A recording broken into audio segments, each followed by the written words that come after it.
Hi, everyone. We've set up this Being an Engineer podcast as an industry knowledge repository, if you will. We hope it'll be a tool where engineers can learn about and connect with other companies, technologies, people, resources, and opportunities. So make some connections and enjoy the show. Wednesday, we get a letter from our largest customer that one of our projects that's been struggling has been rejected and that we owe them $1 million. Oh.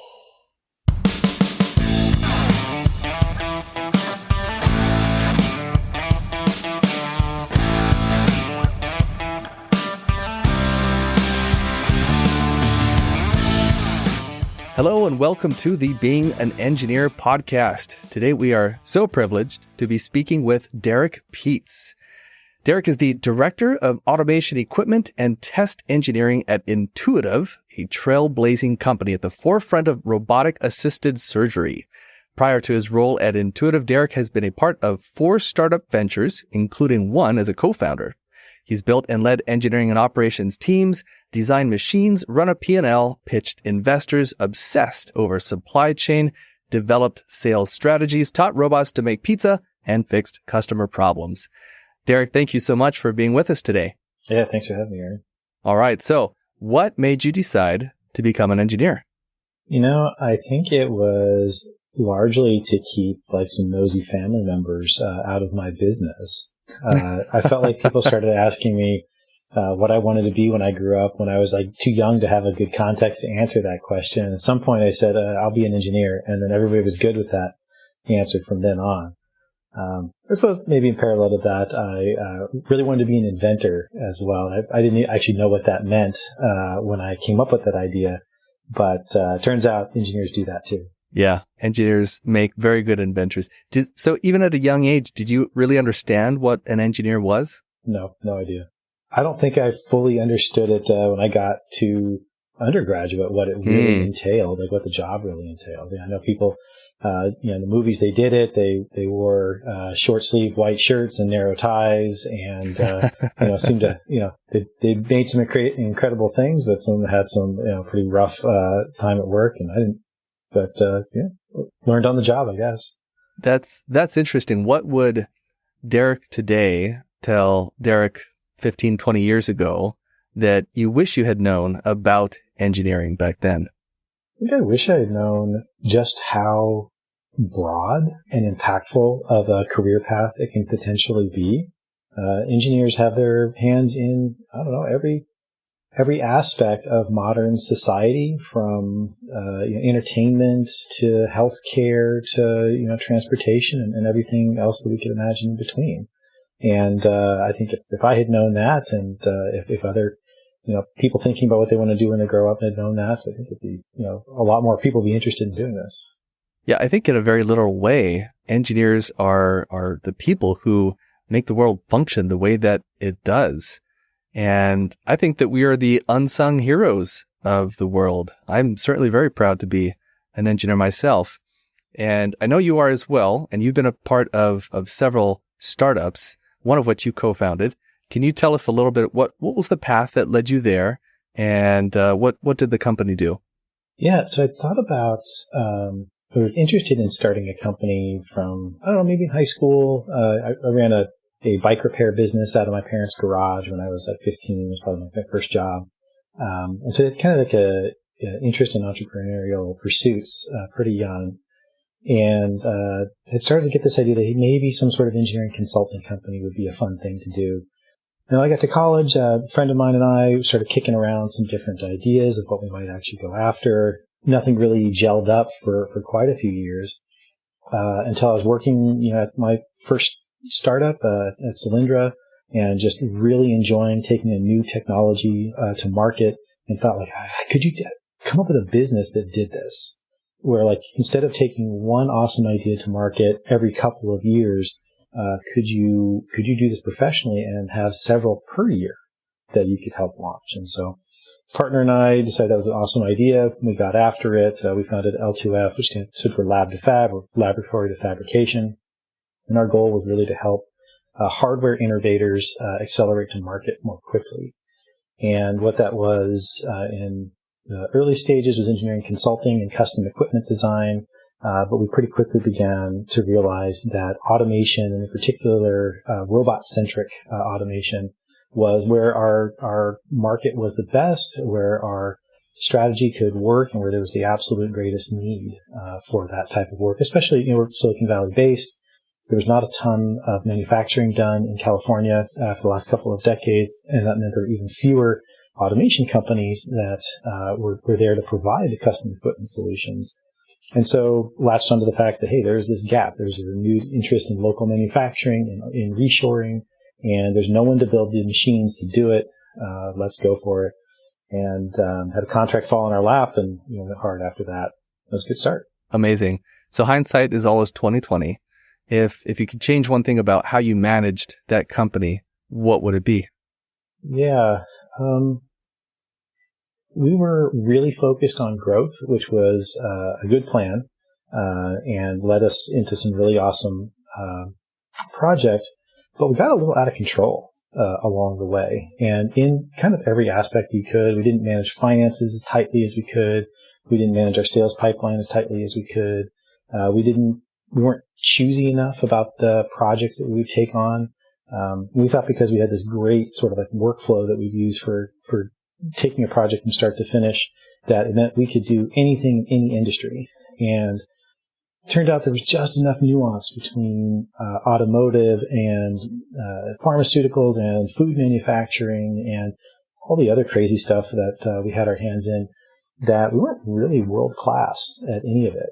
And it wasn't until some, really emotionally trying pivots partway through that we trimmed that down and found food automation, food service automation in particular, was what we were the most passionate about and the most successful at. And that's really when the company was able to be truly successful. You mentioned some emotionally trying situations. If you don't want to talk about it, that's completely fine. But I sense that there might be an interesting story there that people could learn from.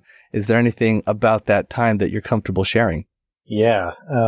You're a co-founder or founder yourself. I'm sure you've had some of these weeks, but let me just tell you about one week that we had, and it really sums up the whole startup experience, I think. So we finally got around to forming up our board of directors. We had our first board of director meeting on Monday, and we showed them our whole plan and our financials and how we're going to grow the business, different things we're going to get into. The board says, can you guys step out for a minute? We're going to talk. Turns out when a board asks you to do that, that's a bad sign. We come back in and they say, okay, you guys are almost out of money. And if you continue on your path, you're going to be broke in 10 weeks. So you need to go fire 75% of your staff and report back in 2 weeks how you're going to do it. I'm like, okay, we were not expecting that. So we start licking our wounds from that. They also told us, you guys need to focus. You need to get down to just one thing that you're really going to do well. The outcome of that was how we made the decision to go all in on food service automation, but we'll get to that. So that's Monday. Tuesday, we get a letter in the mail that we made the Inc. 500. Not only did we make the Inc. 500, but we were the second place engineering firm in the United States. We were number 237 on the list with 1,300% 3-year growth rate. Wow. Wow. What an honor. That's pretty great. So we're back top of the world. Wednesday, we get a letter from our largest customer that one of our projects that's been struggling has been rejected and that we owe them $1 million. Oh. So if you think back to Monday, we do not have $1 million. So like, okay, we're back in the dumps again. On Thursday, this guy shows up, looking to, meet some people in the area, looking for some, maybe collaborators. He wants to grow his presence, and he owns an integrator in China, and he's looking for, some U.S. friends to make. And this is one of those moments where my partner and I were just absolutely on the same wavelength and could have said the same thing at the same moment. We stepped out of the room, looked each other in the eyes, let's go ask this guy for $1 million right now. And so we go back in there, we tell him, look, we're not looking for friends. We're looking for a strategic investor. If you want to invest at least 7 figures, then we want to talk more. Otherwise, great to meet you. Have a great day. And he leans back and he says, I'll come back tomorrow. And so one of our board members who was still in town, who was also from China, takes the guy to dinner, calls up about midnight and says, actually, he doesn't want to give you $1 million. He can give you $3 million because he wants to be an equal partner with you guys. And you guys need to come in. He's going to meet you on Sunday for breakfast. He's going to fly his CFO in from China to meet you, and you have to pitch him on Sunday morning. And so we stay up, all night for the whole weekend. We pitch him. And by like Monday afternoon, we'd shaking hands on that deal. That is one of the most incredible stories I have ever heard. Wow. That was a good one. What a roller coaster of a week. Yeah. Oh, I can't imagine the high you must have been on at the end of that week. It was just totally surreal. It was like walking through a dream, or like the last scene in an action film where like everything's on fire and the hero just sort of standing there looking around. I mean, that's the kind of feeling that you had going through that. Wow. Now, other than you being on the same wavelength as your partner and asking for the money, was there anything else you think you had done or prepared or even things you had done to facilitate maybe the luck of this guy finding you, or was it just completely happenstance? There's probably two things there. One, there were not a lot of integrators our size in Silicon Valley by that point. We were like 35 people. We were quite capable. We had a really prestigious customer list. We had Apple and Tesla and SpaceX and companies like that on our marquee. And my partner is just the most incredible networker you've ever met. He's a connector to his core to a level that I've never seen one like it. Fantastic! Wow, I just love that story so much. I feel like you could write a book just around that 1 week. Maybe. Well, you co-founded this company, of course, and in my own experience, founding a company often comes along with a lot of work, a lot of time that gets spent. Was there a time during that period when you had to prioritize your career over your personal life? And how did you navigate that decision? What impact did it have on your personal side of things? Absolutely. I don't think you get anything off the ground without having to put in some hours. And certainly our moment was my partner landed us an opportunity, again, because he's the world's greatest connector, that we had the opportunity to take on a project for Apple that two previous companies had already failed at. And the thing was, the timeline was just bonkers. It was to take two robots from purchase order to shipped. We need to be done in 7 weeks. Wow. And that's aggressive. Yeah. And keep in mind, this is a company that is currently myself, Sean, and one controls engineer. And a couple of contractors. And we had like a little rented space with no heat, no air conditioning whatsoever. It was freezing that winter. But anyway, it's like we went for it. We landed it. And the two of us and our one employee did 100 hours a week for those 6 weeks in a row, slept in the office more than once during that period of time. Wow. And managed to do it. And we got the thing out. It was actually hilarious. We slept in the office one night, or I guess maybe Sean slept there the third day in a row. And the customer shows up, the project manager from Apple comes in, and here's Sean putting on his shoes in our lobby. So at this couch in the lobby, that's where we'd slept.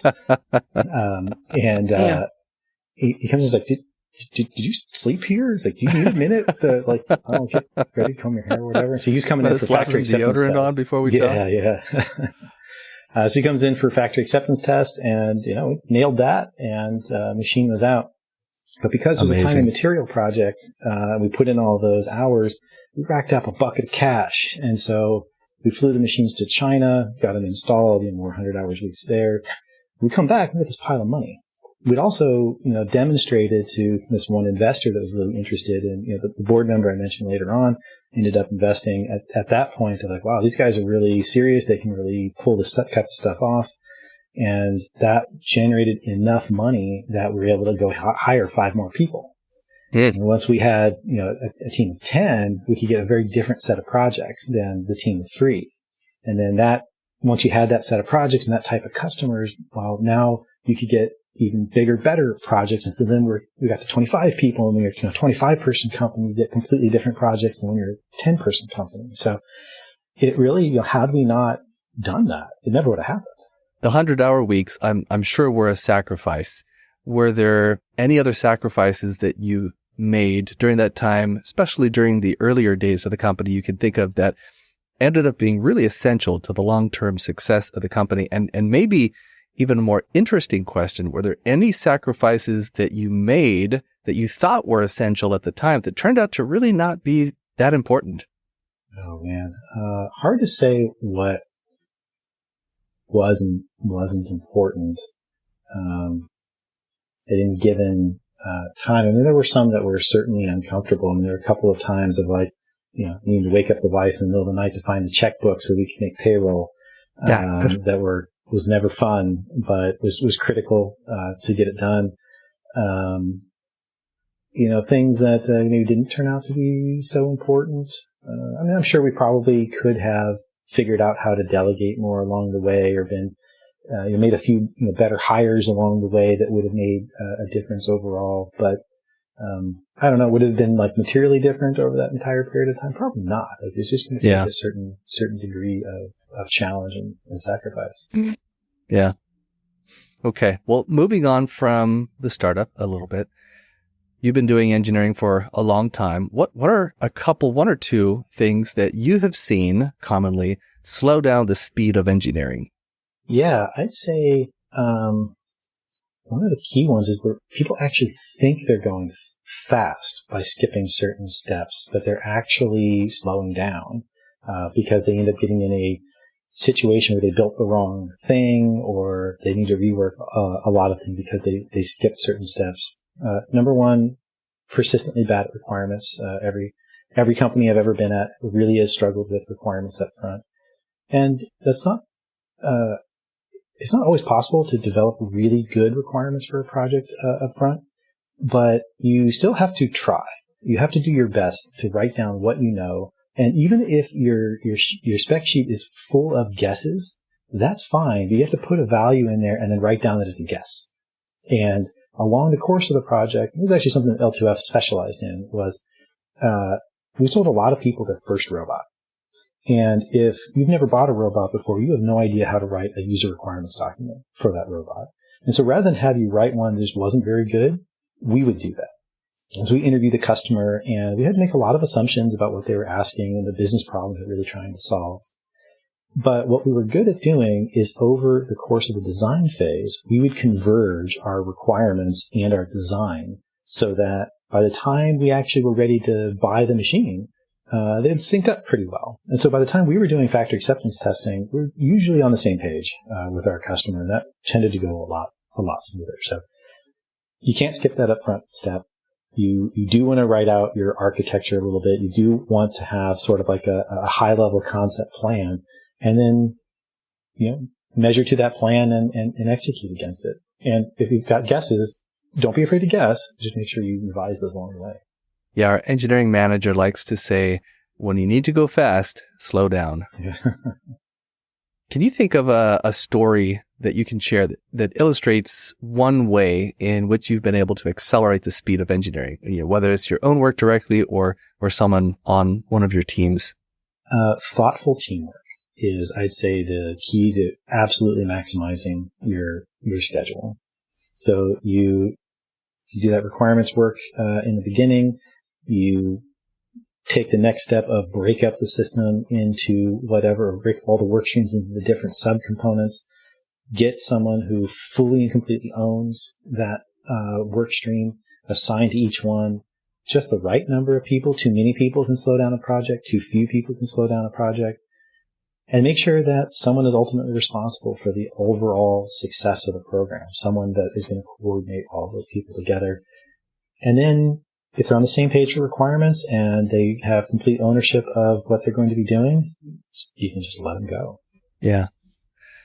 Well, let me take a very short break here and share with everyone that our company, Pipeline Design and Engineering, develops new and innovative manufacturing processes for complex products, then implements them into manual fixtures or fully automated machines to dramatically reduce production costs and improve production yields for OEMs. We're speaking with Derek Pietz today. So Derek, you are currently the Director of Automation Equipment and Test Engineering at Intuitive. Can you share a little bit about what Intuitive does? What are the core products that Intuitive sells, and what are they best known for? Yeah, absolutely. So Intuitive is best known for the Da Vinci surgical system, which is a 4-arm surgeon-guided robot that can perform laparoscopic surgery. And that's been in the market about 20 years. And Intuitive is really the pioneer of robotic-assisted surgery. Da Vinci did 2.2 million cases last year.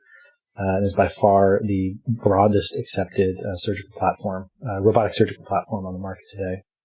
My work specifically is in a upstart business unit within Intuitive, as the Ion business unit, and our platform is intended to provide access to the outer extremity of the lung so that we can perform primarily biopsies today is what the device is used for. I was actually at Intuitive a few weeks ago, and I was fortunate enough to be given the opportunity to drive one of these Da Vinci systems, and it was one of the most incredible experiences that I've had in recent memory.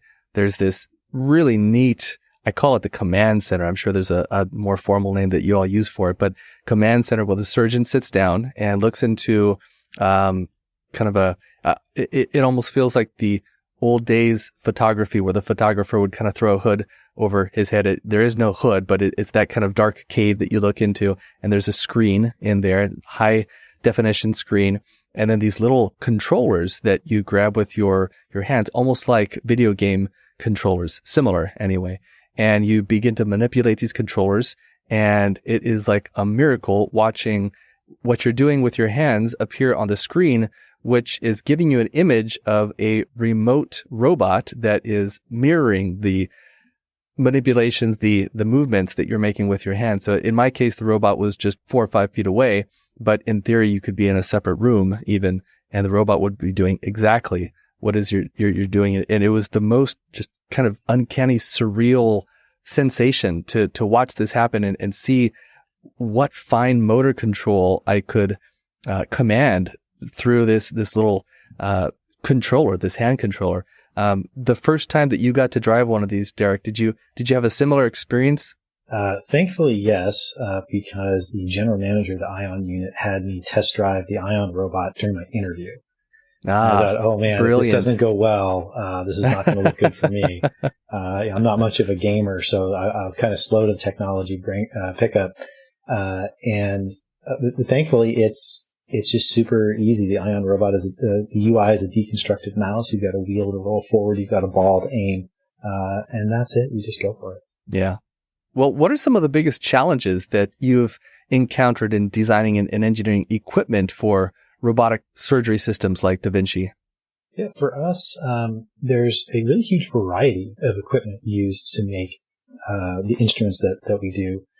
And it ranges from, in some cases, requiring extremely precise motion for aligning things to thermal processing, to volume part manufacturing and very difficult process qualifications. Which is really why I like it so much, is there's this tremendous variety of equipment that we design. No two pieces is exactly the same.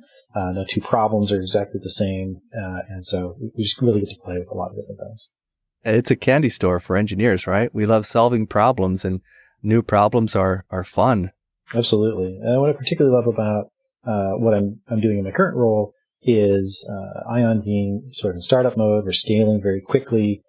My team designs the equipment, writes the software for it, introduces it to production, and then once successful, we get to reproduce it at scale for our operations in other factories. Nice. What a rewarding role that must be. Yeah, it's kind of like going back to like the highest growth days of L2F, but minus the cash flow problem. Yeah, from what I hear, Intuitive is growing quite rapidly. With such an incredible product, I'm not surprised. Well, are there any trends or patterns that you've seen, over the past few years in the automation industry? What do you think is going to change or continue or stop in the next 3 to 5 years? I think we're going to see an increasing impact from AI-powered vision-guided robots.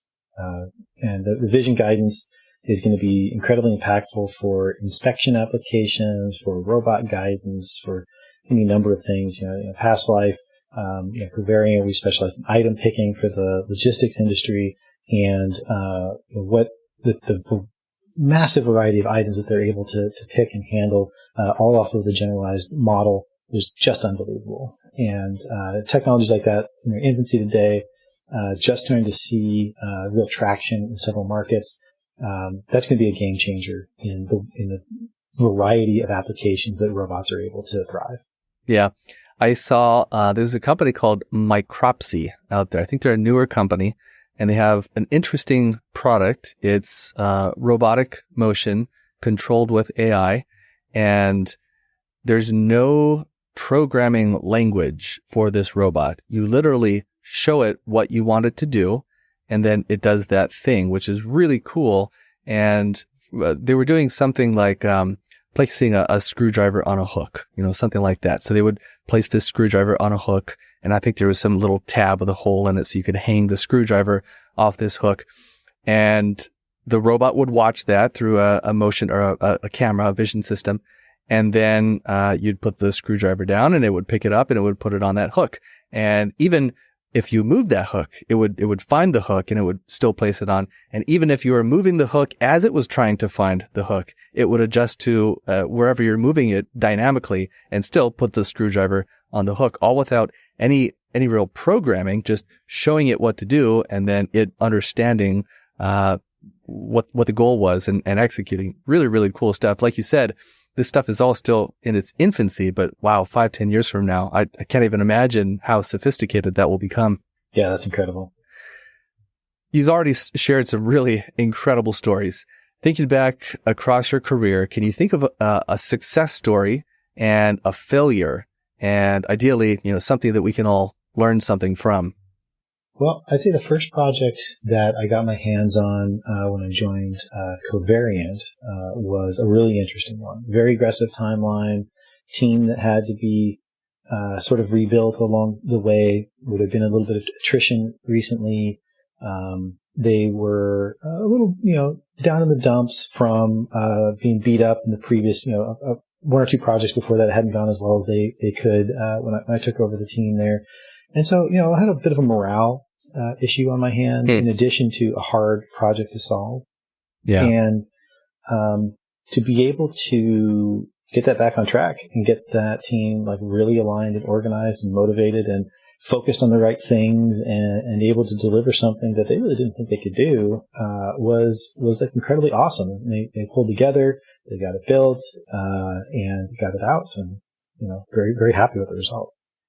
What were some things that you did to improve the morale? I like to think that one thing I'm pretty good at is scrounging for resources. And so I will beg, borrow, and steal whatever I need within an organization to help the team out. So I was able to scare up a few headcounts, shake loose a little extra money, pull in a few people from another team that were really good at things, both one or two people are on loan, plus one that was able to transfer to our team. And then at the same time, leveraged the community of great contractors and distributors and integrators that I knew to be able to augment the team. And to be like, hey, if we just fill a couple of these key skill sets, we can actually do this. And let's get really focused. Let's protect you from all the other distractions within the organization so you can deliver this really hard thing that they ask you to do. And you guys are plenty smart. You're plenty motivated. You can do it if you just focus on these couple of things. Terrific. How about that? Maybe we should have reversed the order so we ended on a positive note, but can you think of a failure in your career and what you learned from it? I feel like I probably keep bumping into the same lesson over and over, and maybe haven't learned it all the way. And without hitting on a specific failure, like don't overcomplicate things, and don't assume that just because the team's often busy with something that they really have it. You have to stay engaged with them, check in with them, check what their current maturity level on that project is. Do they really understand the requirements? Do they really understand the technologies that we're using? Do they have the resources? Are they asking the right questions? And just, help them understand when they're stuck and help them get unstuck along the way. And I'd say that's true for engineering teams. It's true for operations teams. That's also true, at home, with, the kids, and their homework or their chores or, any new thing that you might be trying to get someone to help you out on. It sounds like that comes down in large part to communication. Is that accurate? Yeah. Yeah. That communication gets you every time. Yeah. I saw your podcast on, I listened to one, with, Michaela, and that was really what made me want to come on the show and talk to you a little bit more. I even shared that, with Jennifer, my wife, and I think she's off writing a flow chart now, for how to troubleshoot things. So. Oh, that's hilarious that you listened to that episode. That was a lot of fun to make, and we both really enjoyed it. Yeah. Okay. Well, I'll have to let her know that, for those of you who don't know, that's my wife, Kayla, and I'll have to let her know that her episode convinced a great automation engineer to join the show as a guest. What advice would you give to engineers who are interested in going into automation or robotics? Just do it. There's an incredible number of opportunities that are out there.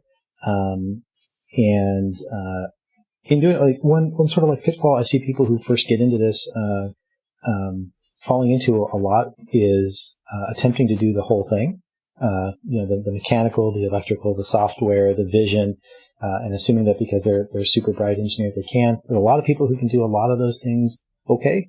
But it really is a lot better to specialize in a couple of areas and then find some teammates that you really think you're going to be successful with and do it together. It's more fun too. What's a tool that doesn't exist, but if it did, would allow engineering teams to work better, smarter, faster, 10x their productivity? And this can be something that's within the realm of known physics or something completely out there, like teleportation. Yeah, we've been talking about this a lot, over the water cooler, if you will. And I want an AI tool that's going to check the design against whatever standard that we're trying to build it to. Maybe that's an ISO standard. Maybe that's a customer standard. Maybe it's the requirements document. Maybe it's our internal methodologies that we want to use. But I want to feed something into it and have it come up with, like, feed my design review deck into it and have it highlight all the areas that I didn't hit the mark, and give me a task list to go back and work on. It's so interesting that you say that. I had not quite the same idea, but a very similar idea for a design review AI, right? Where it gets programmed or it knows some common pitfalls like, hey, there's a little bit of interference between these parts. I don't think that should be there. Or this 1024 screw is going into a 1028 threaded hole. That's not right. Things like that. I actually pitched it to an investor who summarily turned me down, but I thought it was a pretty good idea. That's an interesting twist on it, though, with the ISO standards or ANSI standards. Okay, well, let's see. We've got, I think, just one more question here, and then we'll wrap things up. Specifically within your role as an engineer, what's one thing that frustrates you and one thing that brings you joy? I just simply love building stuff. Like seeing the machine come together where you've got an empty spot in your warehouse, and then the parts start to trickle in, and then you start to see some sub-assemblies there. And, a little while later, the whole thing is built, and then you see it, the robot's moving slowly, and then it's moving fast, and then the customer comes in, and they're happy with it, and the thing gets shoved into the back of a truck. You're just seeing that complete and flow. It is just absolutely unbelievably fun. And what's frustrating in that same process is that the details matter so much that you might have a multi-million-dollar piece of automation waiting on one snap ring. And without that one snap ring, the thing doesn't work. I echo what you say. I think there's something so magical about going from an intangible thought in someone's brain to this physical thing that performs meaningful work. We just, not quite finished, but hit a milestone on one of the projects we're working on right now. And it's probably the largest machine we've ever built. The motion is not complex. In fact, it's very simple motion. But just today, for the first time, we got the motion running, and seeing this thing with its giant size moving around was really, really fulfilling to watch. That's awesome. Yeah. Well, Derek, thank you so much for being on the show. What a delight it was to talk with you and hear some of your insights into the industry. I'm sure a lot of people are really going to appreciate everything you shared today. How can people get in touch with you? Yeah, look me up on LinkedIn. Reach out. I'd love to hear from you. No home address, huh?